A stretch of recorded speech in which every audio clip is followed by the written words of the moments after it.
irmãos, nesse momento nós vamos ficar de pé para a proclamação do Evangelho que hoje se encontra em Lucas capítulo 1, do verso 26 a 38. O Evangelho de Lucas, capítulo 1,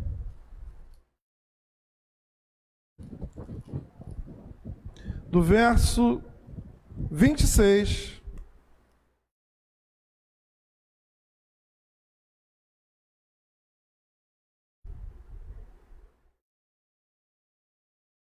diz o texto da palavra do Senhor: no 6º mês, foi o anjo Gabriel enviado da parte de Deus para uma cidade da Galiléia chamada Nazaré, a uma virgem desposada com um certo homem da casa de Davi, cujo nome era José. A virgem chamava-se Maria. E entrando o anjo aonde ela estava, disse: alegra-te, muito favorecida, o Senhor é contigo. Ela, porém, ao ouvir esta palavra, perturbou-se muito e pôs-se a pensar no que significaria esta saudação. Mas o anjo lhe disse: Maria, não temais, porque achaste graça diante de Deus. Eis que conceberás e darás à luz a um filho, a quem chamarás pelo nome de Jesus. Este será grande e será chamado Filho do Altíssimo. Deus, o Senhor, lhe dará o trono de Davi, seu pai. Ele reinará para sempre sobre a casa de Jacó, e o seu reino não terá fim. Então disse Maria ao anjo: como será isto, pois não tenho relação com homem algum? Respondeu-lhe o anjo: descerá sobre ti o Espírito Santo, e o poder do Altíssimo te envolverá com a sua sombra. Por isso, também o ente santo que há de nascer será chamado Filho de Deus. E Isabel, tua parenta, igualmente concebeu um filho na sua velhice, sendo este já o 6º mês para aquela que diziam ser estéril. Porque para Deus não haverá impossíveis em todas as suas promessas. Então disse Maria: aqui está a serva do Senhor, que se cumpra em mim conforme a tua palavra. E o anjo se ausentou dela. A igreja pode tomar assento. Evangelho de Jesus Cristo, graças te damos, ó Pai, porque ocultastes estas coisas aos sábios e instruídos e as revelastes ao pequenino. A gente ainda vai decorar isso. O outro é mais fácil, né?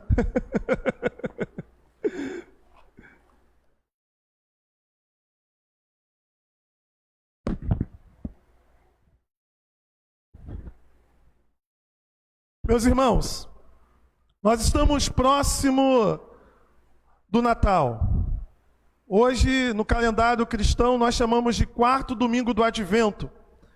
A cada domingo nós vamos aumentando a nossa expectativa e vamos em direção à celebração, assim então, desse grande evento histórico que foi o nascimento de Jesus. Nós vimos que o Advento ele aponta tanto para a primeira vinda, quanto também renova em nós a esperança e a expectativa da promessa da segunda vinda de Jesus.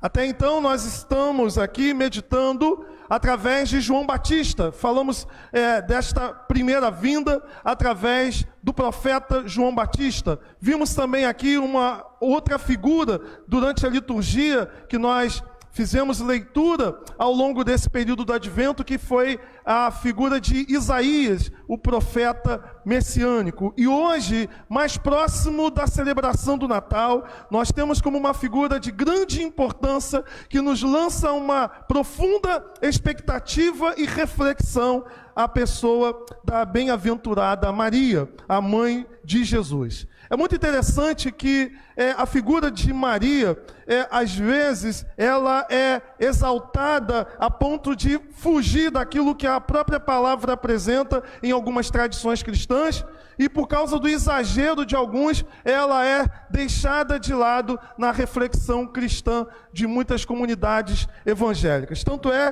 que muitas das vezes você vai ver evangélicos colocando, né, o nome de suas filhas, né, de Ruth, de Raquel, Raquel, de Sara, e até canções que falam de personagens bíblicos, mas você dificilmente vê a figura de Maria, que no meu ponto de vista e de grandes e de outras pessoas, de outros teólogos, ela é a figura de grande importância depois de Jesus, pela experiência que ela teve singular, como nenhum outro teve ao longo, né, de toda a história da humanidade. Então, o texto que nós acabamos de ler fala de que Maria, ela estava prometida de José. Então, aqui é importante nós entendermos, e já foi falado em outro momento, que naquela época o casamento, ele, antes da pessoa consumada a relação, né, o casamento, eles tinham um período que era de noivado. E no noivado era diferente do nosso noivado hoje. No noivado, no tempo aqui de Jesus,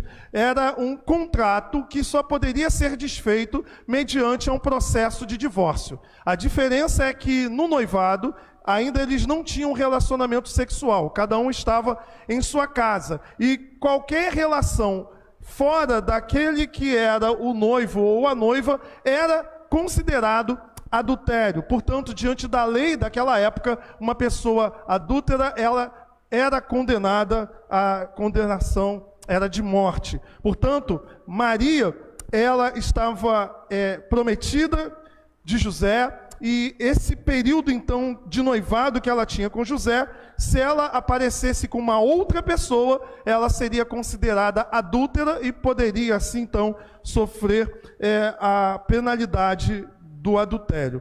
É interessante, né, que você vai encontrar esse relato em Deuteronômio 22, 23, falando sobre como que era tratada a mulher adúltera segundo a lei mosaica.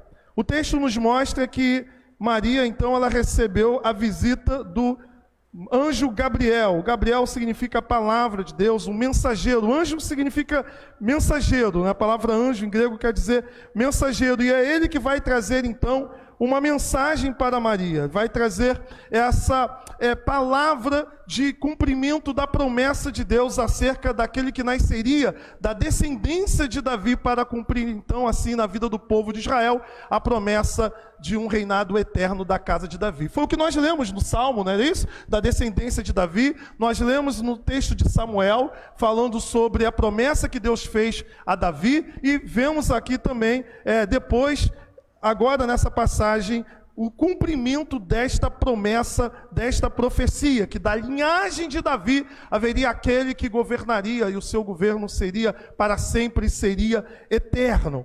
O texto, então, de Romanos, que foi lido aqui também, vai falar desse Deus que cumpre a sua promessa e a sua aliança. E o texto que nós acabamos de ler do Evangelho vai nos mostrar a visitação do anjo, e esse anjo então fala para Maria que ela foi escolhida, que ela foi vista como agraciada por Deus. Na tradução de Jerônimo, que foi um pai da igreja que traduziu os escritos antigos para o latim e se tornou a Bíblia oficial da igreja de Roma, a tradução que ele coloca é ave cheia de graça, que de acordo com alguns comentaristas bíblicos, esse termo ele está correto, ele vai interpretar como ave graça plena, ou seja, com a plenitude da graça. Desde que não se pense que a graça que Maria tem é inerente dela mesma, mas ela é aquela que foi favorecida com uma graça plena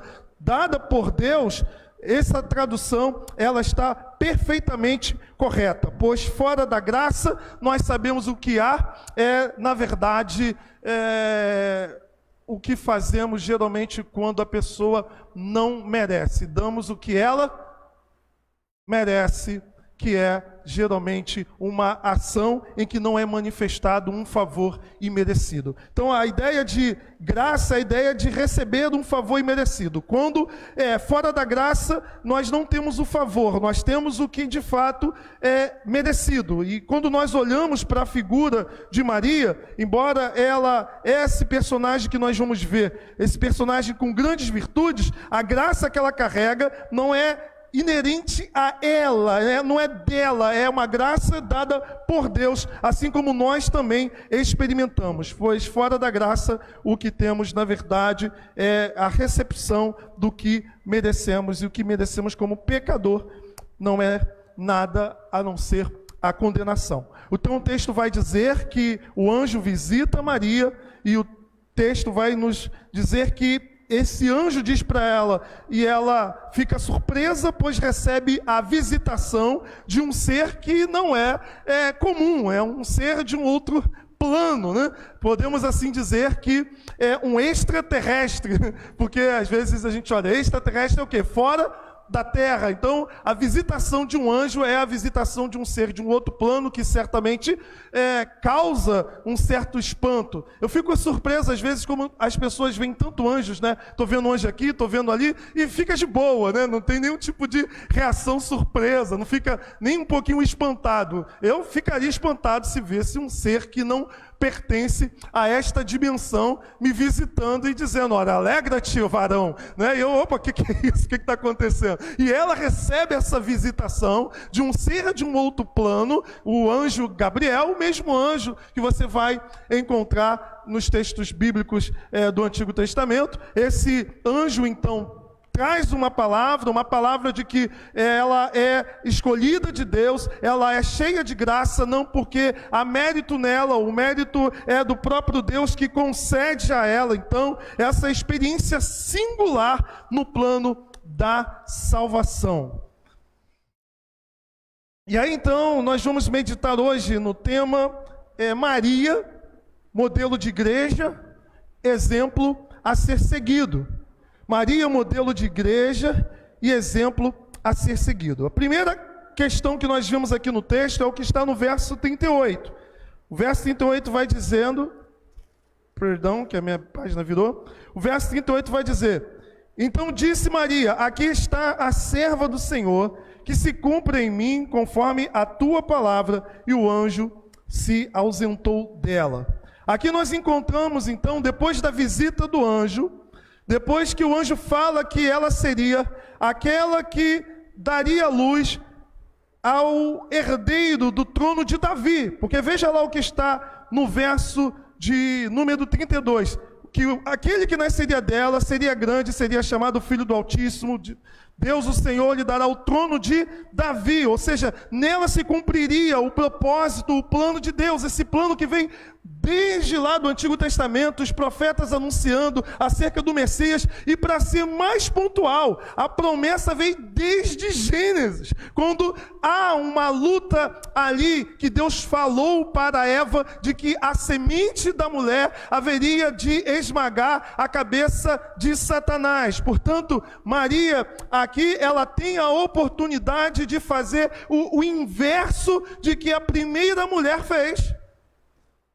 A primeira mulher, por causa exatamente da sua desobediência, ela coloca o pecado no mundo. E olha interessante como você consegue perceber o contraste do Novo Testamento, o modo como ele inicia com a questão lá de Gênesis. Olha o cenário de Gênesis, você tem o paraíso, você tem uma mulher, você tem um anjo e você tem uma palavra.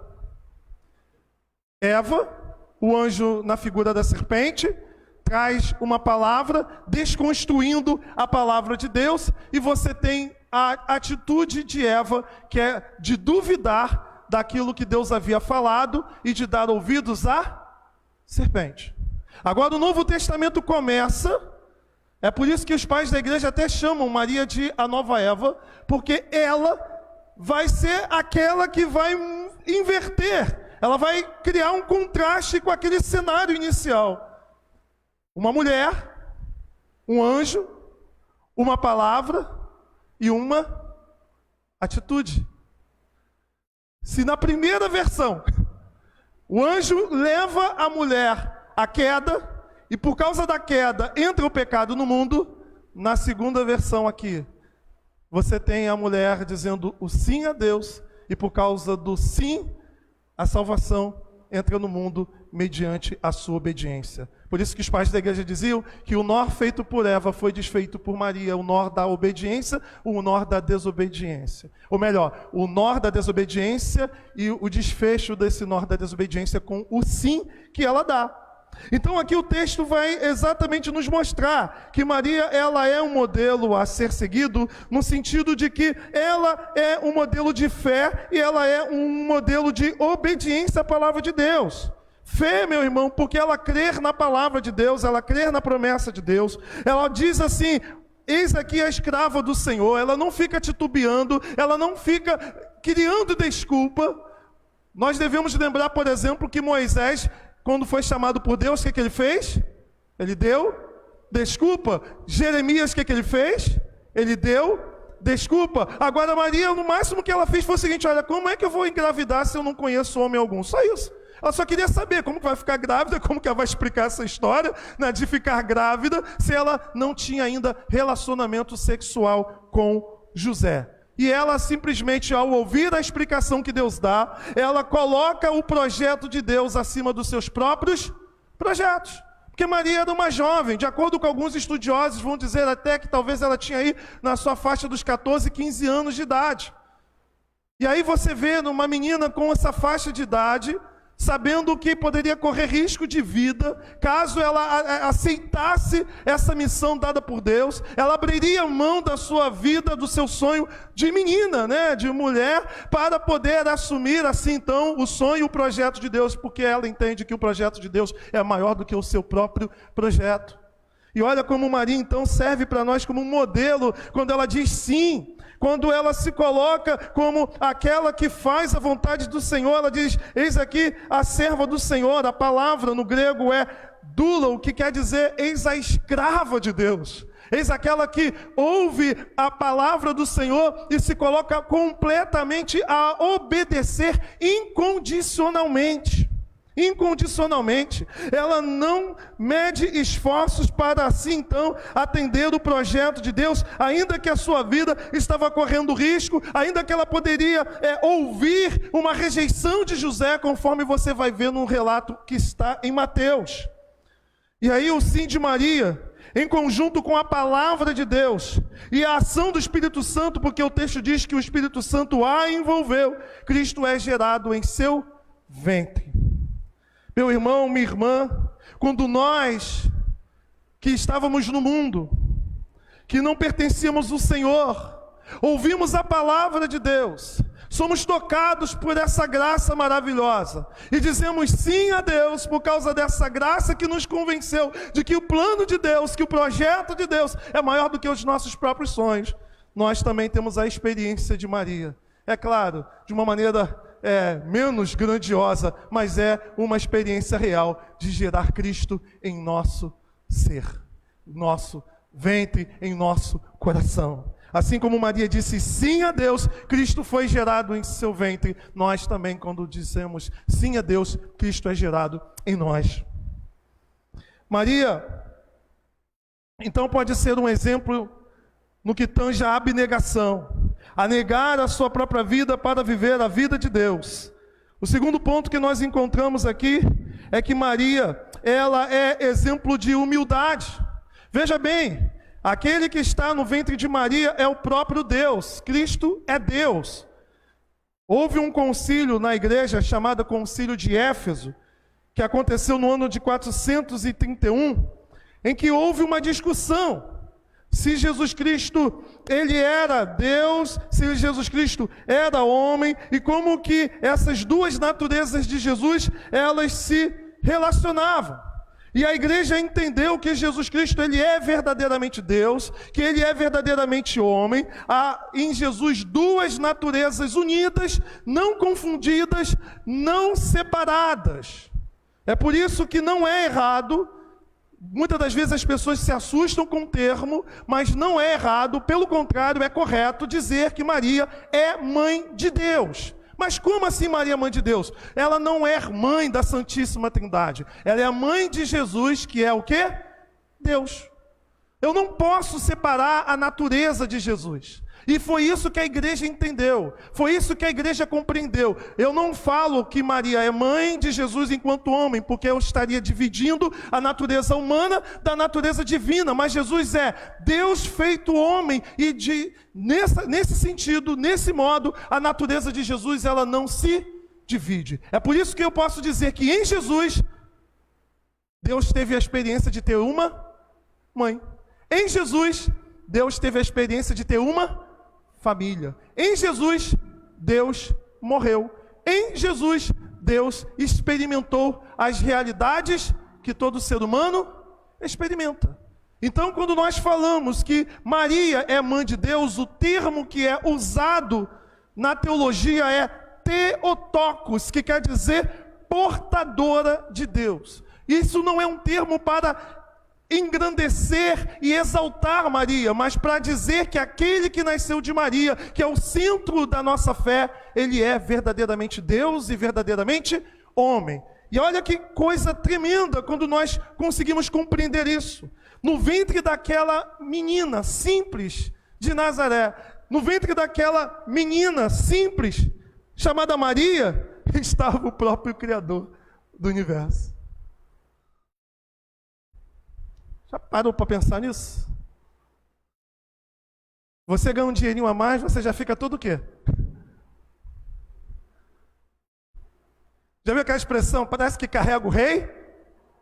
E ela carregava mesmo. Não só o rei, mas o Deus rei. Isso não fez dela alguém que pudesse se exaltar, se engrandecer, pelo contrário. Olha o verso 39.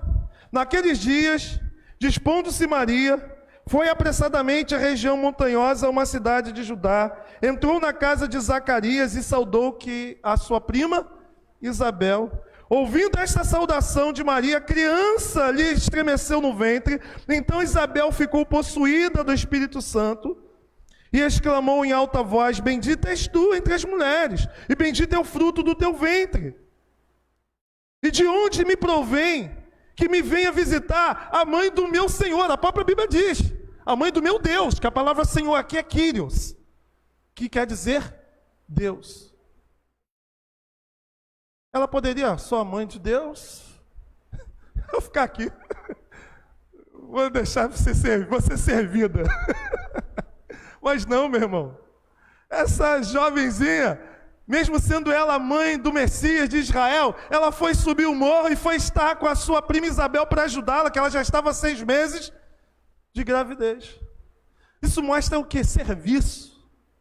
E o fato dela ser agraciada, o fato dela ter dito sim a Deus e colocar sua vida em obediência a Deus, isso não fez dela alguém que pudesse se exaltar por causa da posição que agora ela se encontra, encarregado o próprio Deus em seu ventre, mas ela vai lá servir a sua prima Isabel, vai ajudá-la. Isso, meu irmão, é um exemplo de humildade que Maria nos deixa e que nós podemos imitar a sua vida. Maria, ela é portadora de Deus, e o fato dela carregar em seu ventre a própria pessoa bendita de Jesus Cristo, que é Deus feito homem, isso faz com que a criança que estava em Isabel, que era João Batista, estremecesse nela. Meu irmão, Maria, ela é modelo para nós de igreja, porque todas as vezes que nós dizemos sim a Deus, Cristo é gerado em nós.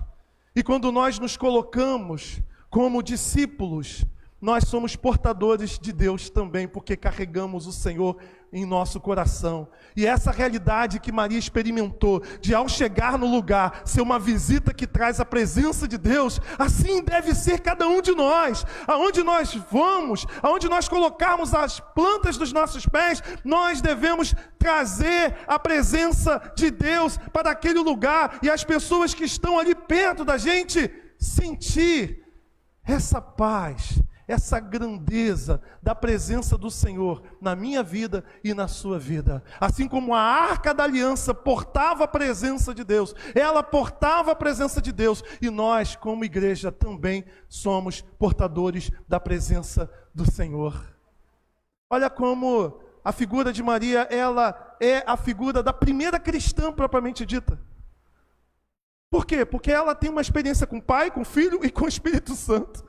O Pai que a elegeu, o Filho que nela foi gerado, e o Espírito que a envolveu e deu assim a ela essa experiência tremenda. Então esse exemplo de humildade é aquele exemplo do próprio Cristo, que Paulo vai dizer em Filipenses que haja em nós o mesmo sentimento que houve em Jesus. Humildade, servir o próximo como Maria serviu. Agora nós encontramos o terceiro ponto. No verso 31, nós vemos o texto dizendo: que eis que conceberás e darás à luz a um filho, a quem chamarás pelo nome de Jesus. Aqui, meu amado irmão, minha amada irmã, nós encontramos que o papel de Maria, ele só é singular, ele só é importante porque o papel dela é apresentar a pessoa bendita de Cristo, aquele que foi gerado nela.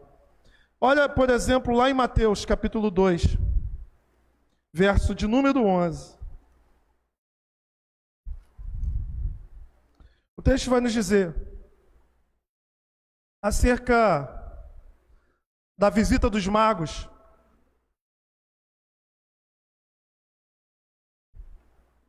Entrando na casa, viram um menino com Maria, sua mãe. Prostrando-se, o adoraram. Abrindo seus tesouros, entregaram-lhe suas ofertas, ouro, incenso e mirra. O que esse texto nos mostra? Que a figura central é Jesus. Ela gera Jesus, para que Jesus seja apresentado ao mundo, a fim de que ele seja adorado. Maria concebeu o Filho de Deus. A missão dela é introduzir no mundo a salvação. A promessa que fora feita aos profetas se cumpre em Maria. A vida cristã também é assim. Dizemos sim a Deus, Cristo é gerado no nosso coração. E uma vez que no processo da nossa caminhada cristã, Cristo está presente em nós, e essa presença de Cristo em nós, é Cristo sendo formado em nós. Vamos aqui pensar a experiência de uma gestante. Ela primeiro concebe, e no período de 9 meses a criança é o quê? Formada em seu ventre, para depois essa criança vir ao mundo. E essa experiência de Maria é a experiência que toda mulher tem, e é a experiência da igreja. Cristo é gerado em nós, e os 9 meses em que a criança está sendo gerada, está sendo formada na mulher, na verdade, a nossa caminhada, é a nossa experiência cristã, durante toda a nossa trajetória cristã, Cristo está sendo formado em nós. E aí, quando Cristo, então, é formado em nós, ou seja, quando nós atingimos o que chamamos de perfeição cristã, é quando as pessoas olham para nós e veem a imagem de Cristo, e Ele é adorado, porque nós fomos instrumentos para apresentá-lo aos homens. O nome Jesus quer dizer Jeová é a salvação. Portanto, essa experiência que Maria teve de colocar Jesus no mundo, nós temos na nossa caminhada cristã, de fazer com que a nossa vida seja, na verdade, a formação da imagem de Cristo. Como Paulo vai dizer em Romanos, que nós fomos predestinados para sermos conforme a imagem do primogênito, que é Jesus. O que é ser cristão? Ser cristão é ser parecido com Jesus. E ser parecido com Jesus é diariamente a imagem de Cristo ser formada em nós, a fim de que os homens, ao olhar para nós, vejam a imagem de Cristo. Assim como Maria foi instrumento para introduzir Cristo ao mundo, que sejamos nós instrumentos para poder fazer com que os homens vejam Cristo através da nossa vida. Se você é cristão, se você disse sim a Deus, Cristo habita em seu coração pela fé. Mas se você busca agora a vida de santificação, cada vez mais Cristo vai sendo formado em você, a ponto de que chegará um momento que a pessoa olhará para você e verá a imagem de Cristo. Por isso que eu gosto quando o Dr. Russell Shedd comentava Filipenses, quando ele dizia que nós devemos parecer com Cristo tanto, que quando o diabo se apresentar a nós, ele ficará confuso se somos nós ou se é Jesus. A graça de Deus em nós não apenas gera Cristo, mas forma Cristo em nós. A experiência, então, de colocar Cristo no mundo deve ser também a minha experiência, a sua experiência através da santificação. Até que a glorificação que nós aguardamos, nós possamos experimentar a plenitude da imagem de Cristo em nós. E o exemplo que Maria deixa é o mandamento que ela nos deixa lá no capítulo 2, verso 5 de João. Maria nos deixou um mandamento. E qual foi o mandamento de Maria? Fazei tudo o que ele vos disser. Portanto, é Cristo a figura principal da Bíblia, pois o próprio Pai disse: este é o meu Filho amado em quem me comprazo, a ele ouvi. Portanto, nesse quarto domingo do Advento, bem próximo, bem pertinho do Natal, muito perto do Natal, depois de ouvir João Batista nos chamando a atenção, depois de ouvir Isaías nos chamando a atenção para preparar o caminho, porque o rei é vindo, nós agora olhamos para Maria e aprendemos com ela a abnegação. Negue-se a si mesmo e faça a vontade de Deus, porque o projeto de Deus é maior do que o seu. Nós aprendemos com Maria a humildade, mesmo sabendo que somos portadores de Deus. Nós não nos valemos disso, mas fazemos como Cristo. Nós nos esvaziamos para servir. Aprendemos com Maria o serviço cristão. Que sejamos cheios de graça, como Maria foi, refletindo através dos nossos relacionamentos a imagem de Cristo. Ele que estabelece a paz, que cria pontes nos nossos relacionamentos, onde há abismos, que cria novas atitudes em relação ao próximo e que nos faz, na nossa vida diária, ser portadores de Deus e manifestar aonde nós estamos a sua presença. Seja você assim, meu irmão.